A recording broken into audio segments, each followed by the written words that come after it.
Hello मेरे प्यारे दोस्तों, यह कहानी रंजिशे इश्क भाग 3 है। उम्मीद करती हूँ कि आपको मेरी कहानी पसंद आ रही होगी। चलिए हम इस कहानी में आगे बढ़ते हैं। आर्यन ने चालाकी से झपटा मारा और नैना के हाथ से हॉकी स्टिक छीन ली और अगले ही पल उसने पूरी ताकत से स्टिक नैना पर दे मारी। नैना पीछे की तरफ उछलकर गिर पड़ी। उसकी आंखों के सामने अंधेरा छा गया, लेकिन गिरते ही दो मजबूत हाथों ने उसे थाम लिया। नैना जमीन पर गिरने से बच गई। उसने हड़बड़ाकर ऊपर देखा। सामने कुणाल खड़ा था। कुणाल नैना के कॉलेज में उसके साथ पढ़ता था, या यूँ कहें कि वह नैना का बॉयफ्रेंड था। कुणाल नैना को बहुत पसंद करता था, बल्कि उससे बेइंतहा मोहब्बत करता था। पिछले साल उसने कॉलेज के सामने सबके बीच नैना को प्रपोज किया था और नैना ने उसका प्रपोजल एक्सेप्ट भी कर लिया था। लेकिन कुणाल को हमेशा एक टीस महसूस होती थी। उसे कभी यह एहसास नहीं हुआ कि नैना भी उससे मोहब्बत करती है। सच तो यह था कि नैना ने उस प्रपोजल को भावनाओं में बहकर नहीं, बल्कि बहुत सोच समझकर स्वीकार किया था। उसे कुणाल में एक अच्छा फ्यूचर हस्बैंड नज़र आता था, जैसे उसे अपनी लाइफ के लिए चाहिए था। वह मानती थी कि शादी के लिए प्यार हो या ना हो, लेकिन एक दूसरे के लिए इज्जत और समझ होना बहुत ज़रूरी है। कुणाल इस बात को अच्छी तरह समझता था और शायद उसे यह उम्मीद भी थी कि नैना धीरे धीरे उससे प्यार जरूर करने लगेगी। कुणाल ने नैना के कंधों को मजबूती से पकड़ा हुआ था। उसकी आंखों में गुस्सा और फिक्र साफ दिख रही थी। तुम ठीक हो ना? नैना कुछ पल उसे देखती रही, फिर खुद को संभालते हुए उठने की कोशिश की। सिर बुरी तरह घूम रहा था। तभी कुणाल सख्ती से पूछा, हीरो बनने का बहुत शौक है ना? अगर आज वक्त पर नहीं पहुंचता तो अंदाजा भी है कि क्या हो सकता था? नैना नाराजगी से उसका हाथ झटकते हुए बोली, मुझे किसी की मदद की आदत नहीं है कुणाल, मैं संभाल लेती। और तुम यहाँ कैसे पहुँचे? मेरा पीछा कर रहे थे? कुणाल हल्की मुस्कान के साथ कहा, पीछा नहीं, फिक्र कर रहा था। दिया का चेहरा देखकर ही समझ गया था कि तुम लोग कुछ बड़ा कांड करने वाली हो। अब चलो यहाँ से। फिर उसने आर्यन की तरफ देखकर बोला, आर्यन, आखिरी बार तुम्हें चेतावनी दे रहा हूँ, ऐसी हरकतें करना बंद कर दो। इस बार तुम्हें पुलिस के हवाले नहीं कर रहा हूँ, लेकिन अगली बार तुमने यदि ऐसा कोई भी घिनौना काम किया ना, तो सच में तुम्हारी बाकी की जिंदगी जेल में कटेगी। आर्यन भी गुस्से से नैना और कुणाल को घूर रहा था। फिर कुणाल नैना, दिया और अदिति के साथ वहां से निकल गया। कुछ ही देर में उनकी बाइक हॉस्टल के सामने रुकी। दिया और अदिति एक दूसरे को देखते हुए मुस्कुराई और नैना को कुणाल के साथ छोड़कर हॉस्टल के अंदर चली गई। कुणाल अपनी बाइक स्टैंड पर लगाई और पीछे की तरफ झुककर बाइक से टेक लगाकर खड़ा हो गया। उसकी नज़रें नैना पर थमी हुई थी, मानो वह उसे अपनी आंखों में कैद कर लेना चाहता हो। वही नैना जैसे ही अंदर जाने के लिए मुड़ी, उसे महसूस हुआ कि कोई उसे बहुत शिद्दत से देख रहा है। उसने पलटकर देखा तो कुणाल की आंखों में उसे अपने लिए हमेशा से बेपनाह प्यार ही नजर आया। नैना ने शरारत से मुस्कुराते हुए कहा, क्यों, ऐसे ही सारी रात मुझे घूरने का इरादा है, या अपने हॉस्टल भी जाओगे? कुणाल यह सुनकर थोड़ा झेप गया। उसने अपना सर झुकाया और खुद से ही बुदबुदाया, क्या यार कुणाल, 1 साल हो गया, मैंने इसे अपने दिल की बात कह दी। ये जानते भी है कि मैं इससे कितना प्यार करता हूँ, पर ये लड़की है कि थोड़ी सी रोमांटिक भी नहीं हो सकती। नैना के कान बहुत तेज थे। उसने कुणाल की बुदबुदाहट सुन ली। वह वापस आई और उसकी आंखों में झांकते हुए खिलखिलाकर बोली, सुनो मिस्टर, जितना रोमांस करना है शादी के बाद कर लेना, अभी के लिए इतना ही काफ़ी है। अब अगर मैं हॉस्टल के अंदर नहीं गई तो वार्डन मैम मेरा और तुम्हारा दोनों का रोमांस निकाल देंगी। नैना के इस हाजिर जवाबी पर कुणाल बस मुस्कुरा कर रह गया। नैना ने उसे हाथ हिलाकर बाय कहा और अंदर चली गई, जबकि कुणाल उसे तब तक देखता रहा जब तक वह उसकी आंखों से ओझल नहीं हो गई। कुणाल अच्छी तरह से जानता था कि नैना कैसी लड़की है। उसे रोमांस की ज़्यादा समझ नहीं थी, ना वो इन बातों पर ध्यान देती थी। उसके लिए ज़िंदगी हमेशा सीधे और साफ रास्ते से चलने वाली थी। लेकिन इसके बावजूद उसके चेहरे पर एक गहरी संतुष्टि वाली मुस्कान थी। वह जानता था कि नैना भले ही रोमांटिक ना हो, लेकिन वह वफादार है। उसने अगर एक बार हाथ थाम लिया तो वह उसे मरते दम तक निभाएगी। कुणाल ने अपनी बाइक स्टार्ट की और खुद से मुस्कुराते हुए बोला, पागल है पर मेरी है। उसके लिए बस इतना ही काफ़ी था कि नैना उसके साथ है और उसने शादी के लिए हाँ कर दी है। नैना जैसी लड़की का हाँ कहना ही कुणाल के लिए दुनिया की सबसे बड़ी जीत थी। वह अपनी बाइक की रफ्तार बढ़ाते हुए अपने हॉस्टल की ओर निकल पड़ा। वहीं दूसरी ओर भोपाल की शांत वादियों के बीच खड़ा रनौत मैंसन किसी महल से कम नहीं था, लेकिन इसकी खूबसूरती में एक अजीब सी ठंडक और रौब था। बिल्कुल मृत्युंजय रनौत की व्यक्तित्व की तरह काले संगमरमर के फर्श, ऊंची छतें और दीवारों पर लगी प्राचीन तलवारें इसकी भव्यता में चार चांद लगा रही थी। तभी मैंसन के मुख्य द्वार पर मृत्युंजय की काली लग्जरी कार आकर रुकी। एक बॉडीगार्ड ने बिजली की फुर्ती से दौड़कर दरवाजा खोला। मृत्युंजय कार से उतरा और अपनी तेज और सधी हुई चाल से सीधे अंदर दाखिल हुआ। हॉल के आलीशान सोफे पर उसके चाचा विक्रम रनावत, चाची गौरी रनावत और भाभी मेघा रनावत बैठे हुए थे। मेघा मृत्युंजय की चचेरी बड़ी भाभी थी। जैसे ही मृत्युंजय के जूतों की आहट गूंजी, तीनों की नजरें दरवाजे की ओर उठ गई। उसे देखते ही उनके चेहरे पर गर्व और खुशी की चमक आ गई। विक्रम जी ने आगे बढ़कर उसे गले लगा लिया और बोले, कांग्रेचुलेसन मृत्युंजय, आखिर तुमने साबित कर ही दिया। आज पूरी दुनिया में तुम्हारे नाम का परचम लहरा रहा है। हमें तुम पर बहुत गर्व है बेटा। आखिर अल्टीमेट बिजनेस टाइकून का अवार्ड अब हमारे घर की शोभा बढ़ाएगा। मृत्युंजय ने झुककर विक्रम जी और गौरी जी के पैर छुए। गौरी जी ने उसके सिर पर हाथ फेरते हुए ममता से कहा, तुम्हारी जीत की खुशी तो बहुत है, लेकिन हम थोड़े नाराज़ भी हैं। तुमने भोपाल आने की खबर हमें नहीं दी और आए भी तो सीधे ऑफिस चले गए। अब जाकर घर आने का समय मिला तुम्हें। मृत्युंजय बहुत कम बोलने वाला इंसान था। वह उतना ही कहता जितना जरूरी हो, लेकिन वह अपने चाचा चाची का बहुत सम्मान करता था। इस बेरहम दुनिया में यही चंद लोग थे जिन्हें वो अपना कह सकता था। चाचा चाची, उसकी भाभी मेघा, उसका दोस्त अगस्त्या, उसकी दादी सुलक्षणा रनावत और उसकी जान से प्यारी छोटी बहन खुशी रनावत। मृत्युंजय धीमी आवाज में कहा, सॉरी चाची, कुछ जरूरी काम आ गया था। वह शांति से सोफे पर बैठ गया। तभी मेघा ने मुस्कुराते हुए कहा, एमजे, तुम बहुत थक गए होगे, तुम हाथ मुंह धो लो, डिनर लगाती हूँ। मृत्युंजय ने बस हल्का सा सिर हिला दिया। तभी माहौल की शांति को चिरते हुए मृत्युंजय ने एक ऐसी बात कही जिसने हॉल का तापमान गिरा दिया। भोपाल तो आना ही था चाचा, आखिर 20 साल पुराना हिसाब जो बराबर करना था। यह सुनते ही गौरी जी विक्रम जी के चेहरे का रंग उड़ गया। उन्होंने एक दूसरे की ओर देखा। उनकी आंखों में एक अनजान खौफ तैर गया। हाँ, 20 साल बाद मृत्युंजय भोपाल लौटा था। इन 20 सालों में वह कहाँ था और उसने खुद को इस मुकाम तक पहुँचाने के लिए क्या क्या सहा। यह राज या तो उसके सीने में दफन था या सिर्फ उसका दोस्त अगस्त्या जानता था। विक्रम जी ने अपनी पूरी हिम्मत बटोरी और कांपती आवाज़ में बोले, मृत्युंजय, जो हुआ उसे भूल जाओ बेटा। 20 साल पहले जो कुछ भी हुआ वो हमारे हाथ में नहीं था, लेकिन उस दर्द को तुम 20 साल से अपने सीने में पाल रहे हो। तुमने उसे एक नासुर बना दिया है। इस नफरत की आग से कुछ हासिल नहीं होने वाला, सिर्फ बर्बादी होगी। बर्बादी शब्द सुनते ही मृत्युंजय की आंखों में जैसे खून उतर आया। उसकी आंखें सुलगते अंगार की तरह लाल हो गई।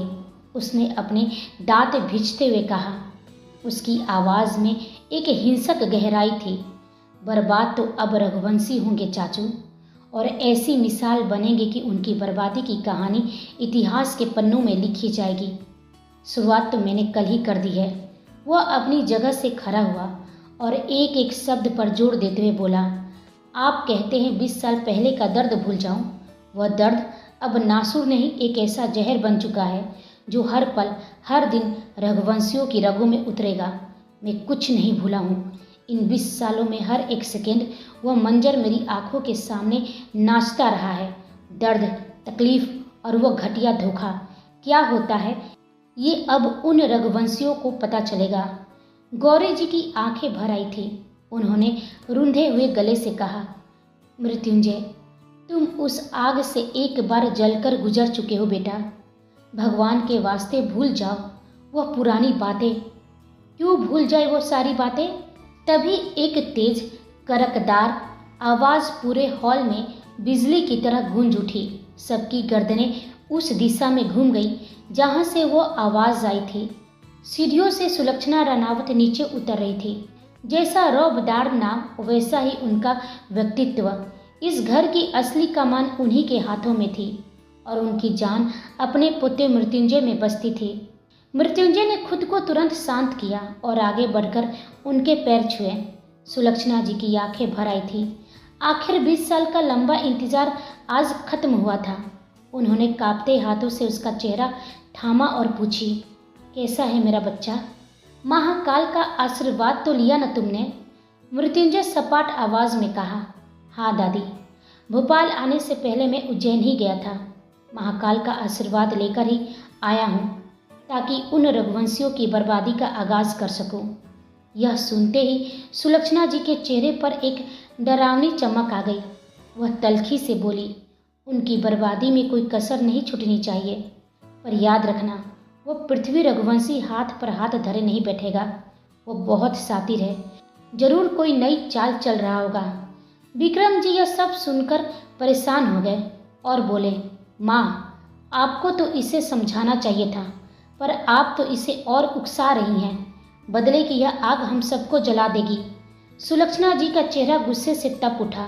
उन्होंने गरजते हुए कहा, चुप रहो विक्रम। मृत्युंजय जो कर रहा है सही कर रहा है। हम इस भोपाल की धरती पर कितने सालों बाद लौटे हैं और यह 20 सालों तक हम सबसे दूर रहा, अपनी पहचान छिपाकर, उन रघुवंशियों की नज़रों से बचकर। और जब यह आज हिसाब करने लौटा है तो तुम उसे नैतिकता सिखा रहे हो। उनकी आवाज़ और भी ऊंची हो गई। कहाँ गई थी यह तुम्हारी नैतिकता 20 साल पहले, जब वो हमें सरेआम बर्बाद कर रहे थे? इस नन्हे से बच्चे की आंखों के सामने जो कुछ भी हुआ, तब कहाँ थी तुम्हारी इंसानियत? यह कहते कहते सुलक्षणा जी का गला रुंध गया। उनका शरीर कांपने लगा। अतीत की उन कड़वी यादों ने पूरे हॉल में मातम जैसा सन्नाटा फैला दिया। वहीं मृत्युंजय ने अपनी आंखें जोर से बंद कर ली थी। उसका चेहरा गुस्से से दहक रहा था और मुठ्ठियां इतनी कसी हुई थी जैसे उसके भीतर कोई ज्वालामुखी फटने को तैयार हो। वह हर बीतते पल के साथ उस भयानक रात को अपनी बंद आंखों के पीछे देख रहा था। वह एक पल भी और वहां रुक न सका। उसके भीतर का ज्वालामुखी फटने को बेताब थी। वह तेजी से सीढ़ियां चढ़कर अपने फ्लोर की तरफ बढ़ गया। पूरे मेंशन में वह एक अलग ही दुनिया थी। उसका अपना फ्लोर, जहां उसकी इजाज़त के बिना परिंदा भी पर नहीं मार सकता था। जिंदगी के दर्द ने उसे इस कदर अकेला कर दिया था कि अब उसे तन्हाई से ही सुकून मिलता था। उसका फ्लोर हर सुख सुविधा से लैस था, पर मृत्युंजय को इन ऐशो आराम से जैसे नफरत थी। उसने रगों में खून नहीं, संघर्ष दोहराया था। जो चीज़ उसे आसानी से मिल जाती, उसमें उसकी दिलचस्पी खत्म हो जाती थी। वह अपने कमरे में दाखिल हुआ।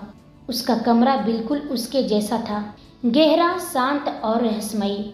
डार्क थीम पर सजा वो आलीशान कमरा 7 स्टार होटल से कम नहीं था, जहां किंग साइज बेड के ठीक बगल वाली दीवार पर एक विशाल तस्वीर लगी थी।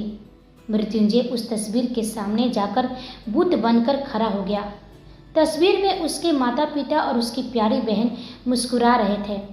एक टक देखते हुए उसकी आंखें धीरे धीरे सुर्ख लाल होने लगी और कोनों में नमी तैर आई। उसने कांपते हाथों से अपनी बहन के चेहरे को छुआ। तस्वीर में वो महज 15 साल की थी। चेहरे पर एक मासूम सी मुस्कान और आंखों में वो चमक जो लग रहा था कि अभी मृत्युंजय से बात कर उठेगी। अचानक सन्नाटे को चीरते हुए उसके कानों में पुरानी यादों की कुछ आवाज़ गूंजने लगी। छोटू, ओ छोटू, कहाँ छुपा है तू? जल्दी बाहर आ। मृत्युंजय की बंद आंखों के पीछे यादों का झोंका आया। दीदी मैं यहीं हूँ, ढूंढ सको तो ढूंढो। छोटू तू मुझे बहुत परेशान कर रहा है, बाहर निकल वरना मम्मी पापा को बता दूंगी, फिर बहुत मार पड़ेगी और देख लेना मैं बचाने भी नहीं आऊँगी। उसकी मासूम आवाज़ फिर गूंजी। मुझे पता है दीदी, आप ऐसा कभी नहीं करोगी, आप मुझे डरा रही हो, है ना? ये यादें किसी खंजर की तरह उसके सीने में उतर रही थी। उसका दिल चीख चीख कर रोने को कर रहा था, लेकिन उसके भीतर भरी नफरत और इंतकाम की आग इतनी भयानक थी कि उसने उन आंसुओं को जबरन वापस अंदर खींच लिया। उसने अपनी मुट्ठी कसी और तस्वीर की ओर देखते हुए फुसफुसाया, बस कुछ वक्त और दीदी, बस कुछ वक्त और, उन सब की चीखें आपको सुकून देगी। वहीं नीचे हॉल में सन्नाटा तो था, पर दिमागों में तूफान चल रहा था। विक्रम जी और गौरी जी बेचैनी से टहल रहे थे, जबकि सुलक्षणा जी सोफे पर पत्थर की मूरत बनी बैठी थी। उनके चेहरे पर कोई सिकन नहीं थी। गौरी जी को अब और रहा नहीं गया। वह सुलक्षणा जी के पास आकर रुकी और मिन्नत भरी लहजे में बोली, माँ आप ये क्या कर रही हैं? क्यों उसकी ज़िंदगी को बदले की इस आग में झुकने पर तुली हैं? माँ 20 साल पहले जो हुआ, क्या ज़रूरी है कि हम भी उनके साथ वही करें? उसे समझाइए ना, आखिर उसकी भी तो अपनी एक ज़िंदगी है, उसे भी खुश रहने का हक है।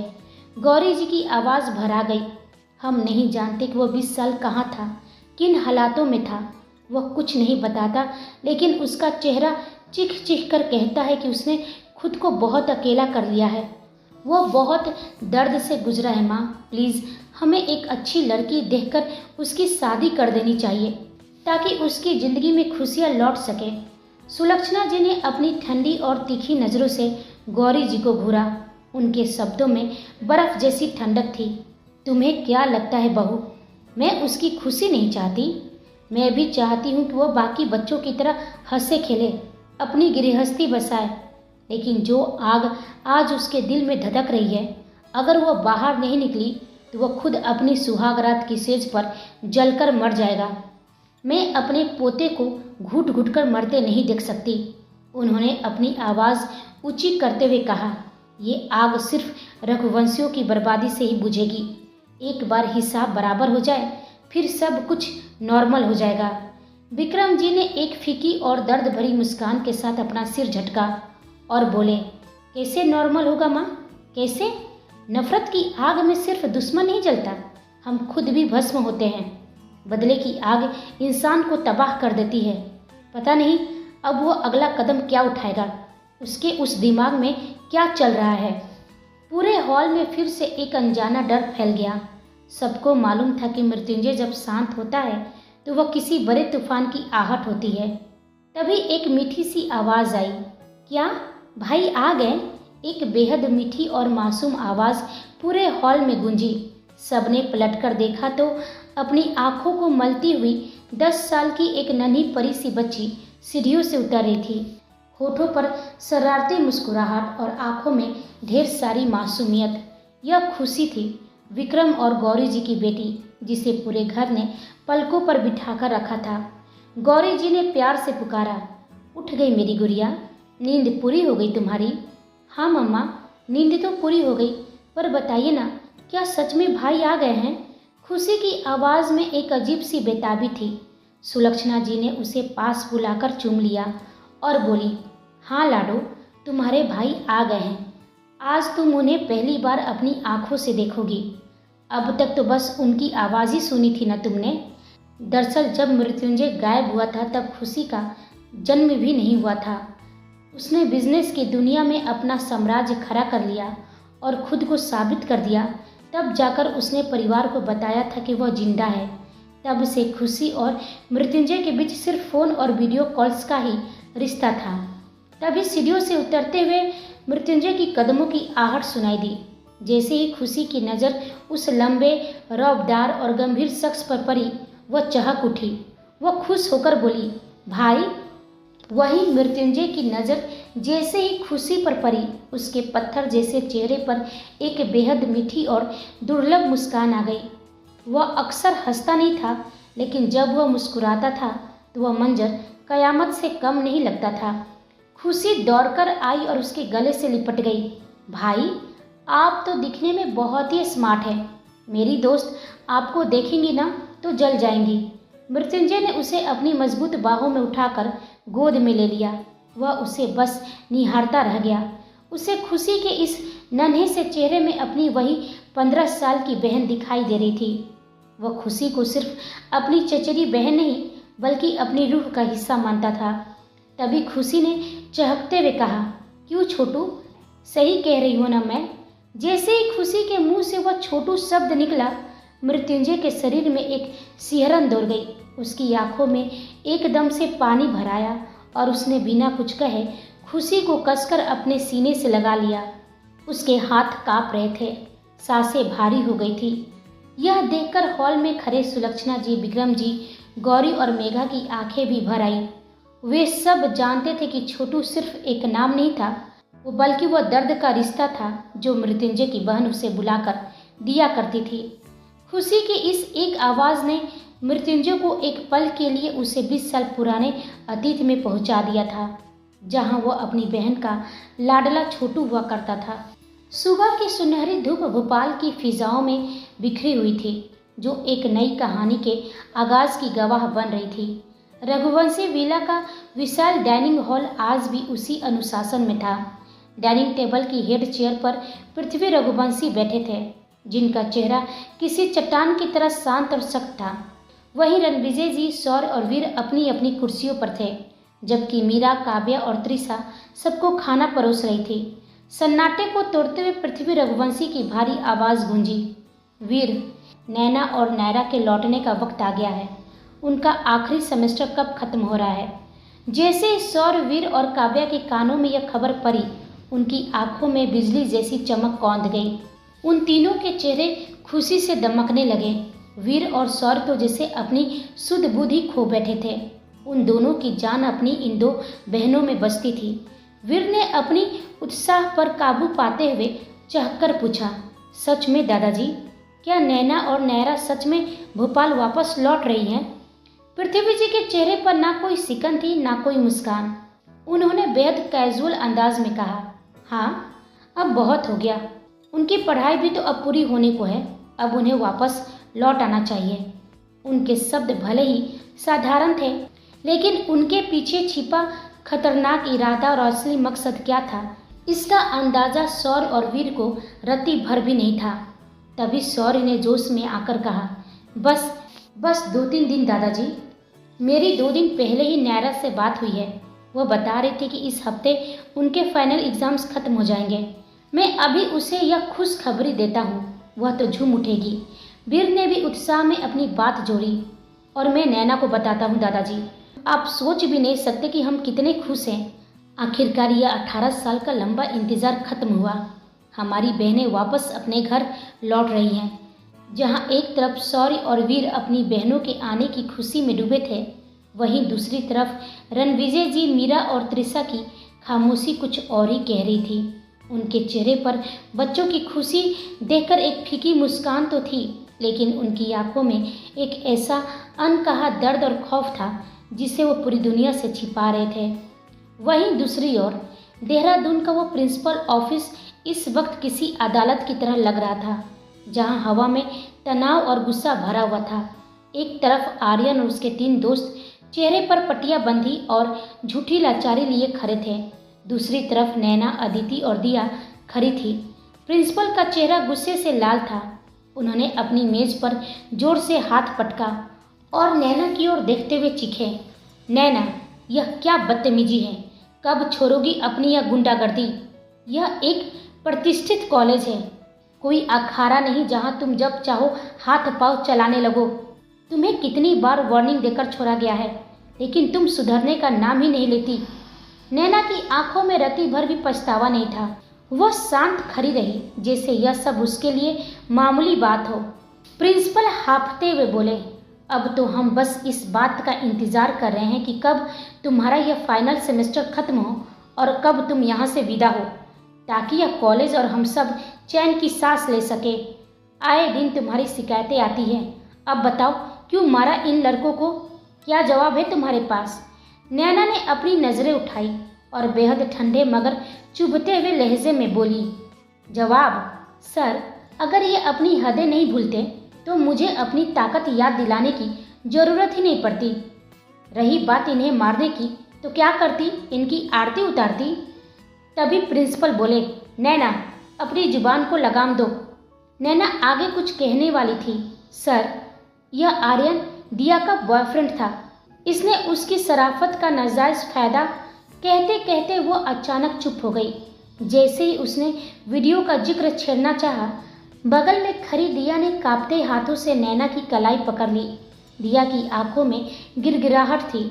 वह नहीं चाहती थी कि उसकी बदनामी पूरे कॉलेज में हो और वह वीडियो एक तमाशा बन जाए। आर्यन नैना की इस मजबूरी को बखूबी समझ रहा था। उसके चेहरे पर एक नीच मुस्कान तैर गई। उसने मौके का फ़ायदा उठाते हुए प्रिंसिपल के सामने मासूमियत का ढोंग किया। वह लड़खड़ाती आवाज़ में बोला, देख लीजिए सर, इसकी दादागिरी खत्म ही नहीं होती। हम तो बस कैंटीन में खड़े थे, इसने आकर बेवजह हम पर हमला कर दिया। इसके खानदान का नाम बड़ा है तो क्या यह हमें जान से मार देगी। नैना की मुठिया कस गई। उससे गुस्सा इस बात का नहीं था कि आर्यन झूठ बोल रहा है, बल्कि इस बात का था कि वह दिया की खातिर उस दरिंदे का मुंह नहीं तोड़ पा रही थी। तभी बगल में खड़ी एक टीचर ने मुंह बिगाड़ते हुए कहा, प्रिंसिपल सर, सच में हम सब इस लड़की से तंग आ चुके हैं। इसे न टीचरों का खौफ है न ही स्टूडेंट्स की परवाह। शुक्र है कि इसका फाइनल है और ये यहाँ से जा रही है, वरना हमें तो रिटायरमेंट तक सुकून नहीं मिलता। तभी एक दूसरी टीचर ने तंज कसते हुए जोड़ा, मैं तो यह सोचकर परेशान हूँ कि जिससे इस लड़की की शादी होगी उसका क्या हाल होगा। अभी तो यह सबको अपनी उंगलियों पर नचाती है, पर कोई तो आएगा जो इसके भी पर काटेगा। जैसे ही नैना ने यह सुना, उसके सब्र का बांध टूट गया। पर काटने की बात ने उसके भीतर की आग को हवा दे दी। वह चीखते हुए सीधे उस टीचर के पास जा पहुंची और उनकी आंखों में अपनी उंगली पॉइंट करते हुए दहकती आवाज़ में बोली, वो क्या मेरा पर काटेगा। अगर किसी ने मेरे पर काटने की हिमाकत भी की ना तो मैं उसका वो। नैना के मुंह से वे शब्द निकलते ही पूरे केबिन में सन्नाटा पसर गया। सबकी सांसें गले में अटक गई। प्रिंसिपल से लेकर टीचरों तक सबने घबराहट में अपने सीने पर हाथ रख लिया और उनकी आंखें हैरत से फैल गई। नैना के तेवर और उस अधूरे शब्द का मतलब उन लोगों ने कुछ और ही लगा लिया था। शायद बहुत शर्मनाक। पूरा केबिन जैसे जम सा गया।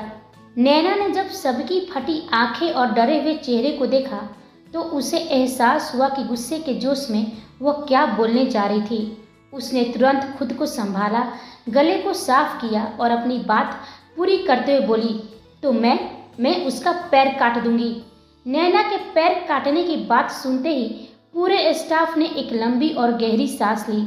सबने खुद को रिलैक्स किया, जैसे किसी बहुत बड़ी मुसीबत से बच गए हो। प्रिंसिपल ने रुमाल से अपना पसीना पोंछा। सच तो यह था कि नैना कब क्या बोल दे और क्या कर बैठे, यह सोचना भी उन सबके बर्दाश्त के बाहर हो जाता था। आर्यन को लगा कि माहौल उसके पक्ष में है, तो उसने भी अपनी आवाज़ ऊंची की और बोला, लेकिन प्रिंसिपल सर, मैं इस बार इसे ऐसे नहीं छोड़ने वाला। इसने मुझ पर हाथ उठाया है, इसे सबके सामने मुझसे सॉरी कहना ही होगा। सॉरी शब्द सुनते ही नैना रुकी, अपनी आंखें सिकोड़ी और पीछे मुड़कर आर्यन को ऐसी नफरत भरी नज़रों से देखा कि उसकी सिट्टी पिट्टी गुम हो गई। नैना ने ठंडे लहजे में सिर्फ 2 शब्द कहे, सॉरी, तुमसे कभी नहीं। इतना कहकर वह पूरे टसन के साथ प्रिंसिपल ऑफिस से बाहर निकल गई। सच तो यह था कि प्रिंसिपल चाहकर भी नैना का बाल बांका नहीं कर सकते थे। नैना के कारनामे कभी उसके दादाजी की दहलीज तक पहुंच ही नहीं पाते थे, क्योंकि उससे पहले ही उसके दोनों भाई शौर्य और वीर फौलादी ढाल बनकर सामने खड़े हो जाते थे। चाहे कॉलेज की कोई लड़ाई हो, अटेंडेंस का मामला हो या कोई बड़ी मुसीबत, नैना बस एक फ़ोन घुमाती और उसके दोनों भाई पूरी दुनिया से लड़ने के लिए देहरादून पहुंच जाते। अपने भाइयों की इसी बेपनाह मोहब्बत और ताकत ने नैना को निडर बना दिया था। उसे न किसी अंजाम की परवाह थी और न ही किसी का डर। जैसे वो ऑफिस से बाहर निकली, सामने कुणाल आराम से खड़ा उसी का इंतजार कर रहा था। उसके चेहरे पर एक हल्की मुस्कान थी। उसके लिए यह कोई नई बात नहीं थी। वह पिछले कई सालों से यही देखता आ रहा था कि कोई नैना की शिकायत लेकर अंदर जाता और नैना उन्हें अपनी तेवर की नोक पर रखकर बाहर निकलती है। कुछ पल की खामोशी के बाद कुणाल ने गहरी सांस ली।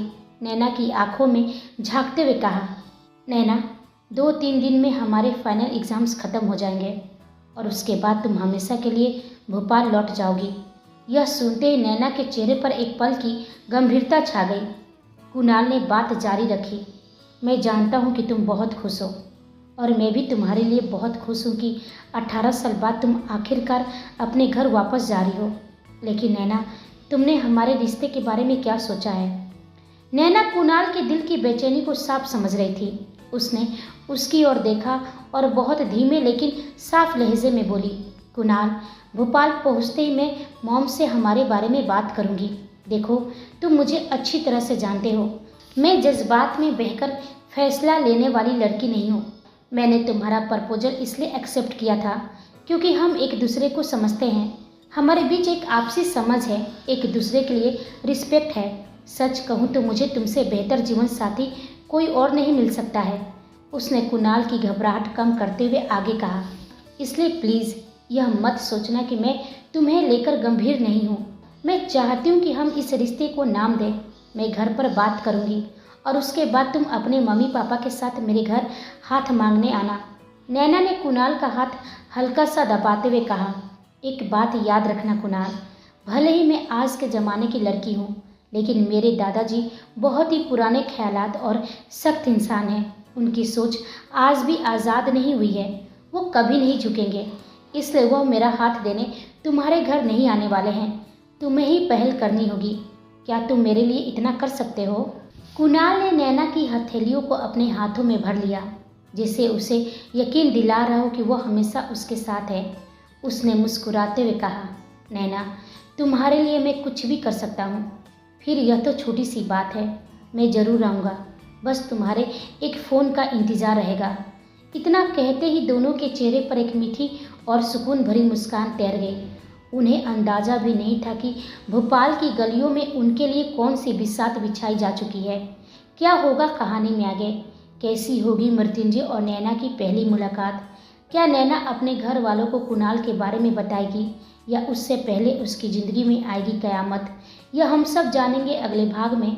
तब तक आप हमारे चैनल के साथ बने रहिए। लाइक, शेयर, कमेंट और सब्सक्राइब करना बिल्कुल ना भूलें। आप सभी को मेरी कहानी सुनने के लिए धन्यवाद।